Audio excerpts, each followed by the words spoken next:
मध्य प्रदेश के मुख्यमंत्री डॉक्टर मोहन यादव के बिहार चुनाव को लेकर दौरे शुरू हो गए हैं। मोहन यादव कल पटना दौरे पर थे, जहां उन्होंने यादव समाज के बड़े सम्मेलन में शिरकत की। लोकसभा चुनाव के दौरान भी सीएम मोहन यादव को बिहार और यूपी के यादव बहुल इलाकों में दौरा करवाया गया था।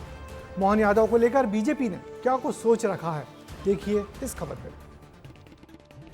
इन दिनों बिहार चुनावी अखाड़ा बना हुआ है।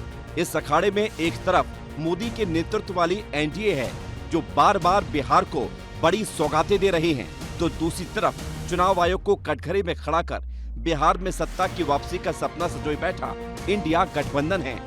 बिहार की एक बड़ी आबादी यादव और मुस्लिम है और कहा जा रहा है कि इस एमवाय समीकरण के जरिए ही इंडिया गठबंधन बिहार में सत्ता पर काबिज होना चाहता है। लेकिन बीजेपी ने भी इसकी काट ढूंढ ली है और अपने सबसे बड़े यादव चेहरे मध्य प्रदेश के मुख्यमंत्री डॉक्टर मोहन यादव को मैदान में उतारा है। 14 सितंबर को बिहार के पटना में यादव महासभा का मंच सजा। मंच पर मध्य प्रदेश के मुख्यमंत्री डॉक्टर मोहन यादव और छत्तीसगढ़ के नए शिक्षा मंत्री गजेंद्र यादव भी बैठे थे। सम्मेलन का मकसद था भगवान कृष्ण के जरिए यादव समाज को एकजुटता का संदेश देना। पूरे देश में किसी राज्य का नाम अगर भगवान कृष्ण पे है तो वो अकेला एक बिहार है। राजा भोज भी अतीत के काल में अपने परिवार सहित इस बिहार की धरती पे आए, इसलिए भोजपुरी थोड़ी यहाँ की थोड़ी हमारे वहाँ की है। ये मिला जुला रूप है, इसका आनंद भी है। ये पहली बार नहीं था जब किसी चुनावी राज्य में बीजेपी ने मोहन को अपना सारथी बनाया हो। इससे पहले 2024 में हुए लोकसभा चुनाव में भी उन्होंने पटना से हुंकार भरी थी। उत्तर प्रदेश के आजमगढ़ और लखनऊ जैसे यादव बाहुल्य इलाकों से अखिलेश यादव का सीधा संदेश दिया था। वहीं विधानसभा चुनावों में हरियाणा और झारखंड में भी सीएम मोहन की चुनावी रैलियां हुई थी। बिहार चुनाव में भी माननीय मुख्यमंत्री जी, माननीय प्रदेश अध्यक्ष जी समेत सभी हमारे आवश्यक अपेक्षित नेतागण वहां पर यथा संभव समय भी देंगे और पार्टी प्रचंड बहुमत से जीते इसके लिए प्रयासरत भी रहेंगे। बीजेपी के द्वारा मध्य प्रदेश के मुख्यमंत्री जी को भी यादव होने के लिए वहाँ भेजना, इसका मतलब उनकी हालत पतली है। दरअसल बीजेपी इंडिया गठबंधन के एमवाय वोट बैंक में सेंधमारी करना चाहती है, जिसकी पटकथा सीएम मोहन यादव के जरिए लिखी जा रही है। 2023 में आए जातिगत जनगणना के नतीजों के हिसाब से बिहार में सबसे ज्यादा आबादी यादव जाति की है। बिहार में 14% यादव रहते हैं, जो कि आरजेडी का वोट बैंक है। दूसरे नंबर पर ब्राह्मण हैं, जिनकी आबादी 3.66% है। वहीं तीसरे नंबर पर राजपूत हैं, जिसकी आबादी 3.45% है।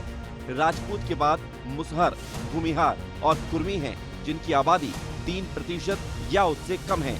बिहार की 50 से 60 सीटों पर यादव हार और जीत का अंतर तय करते हैं। वहीं धर्म के आधार पर आकलन किया जाए तो बिहार में 82% हिंदू और 17% मुसलमान रहते हैं। यादव और मुस्लिम वोट बैंक को मिला लिया जाए तो ये आंकड़ा 31% तक पहुंच जाता है और इस एमवाय समीकरण को साध कर ही आरजेडी और कांग्रेस सत्ता में वापसी करना चाहती है। मध्य प्रदेश के मुख्यमंत्री मोहन यादव ओबीसी का एक बड़ा चेहरा है। जहां तक हम बिहार की बात करते हैं तो बिहार की राजनीति एमवाय समीकरण पर टिकी हुई है। जो विपक्षी दल हैं कांग्रेस और आरजेडी, वो पूरी तरह यादव मुस्लिम पर टिके हुए हैं। ऐसी स्थिति में अगर आपको यादव वोट बैंक में सेंध लगानी है तो मोहन यादव से बड़ा चेहरा मध्य प्रदेश क्या देश की राजनीति में वर्तमान दौर में बीजेपी के पास नहीं है। बीजेपी बहुत अच्छे से जानती है कि अगर बिहार में चुनाव जीतने हैं तो यादव वोट बैंक को अपनी तरफ करना ही होगा और इसलिए ही अपने सबसे बड़े यादव नेताओं में से एक डॉक्टर मोहन यादव को बीजेपी ने बिहार भेजा है। ब्यूरो रिपोर्ट, विस्तार न्यूज।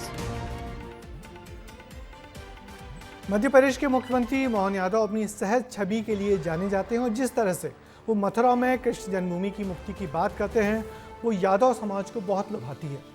मोहन यादव ने भगवान कृष्ण के गुरु सांदीपनी के नाम पर जो मध्य प्रदेश में स्कूल खोले हैं, उनका गुणगान भी वो यादव समाज की बैठकों में अक्सर करते हैं। देखना यह है कि यादव वोटों को लामबंद करने के लिए बीजेपी ने डॉक्टर मोहन यादव को केंद्र में रहकर क्या तैयारी की है।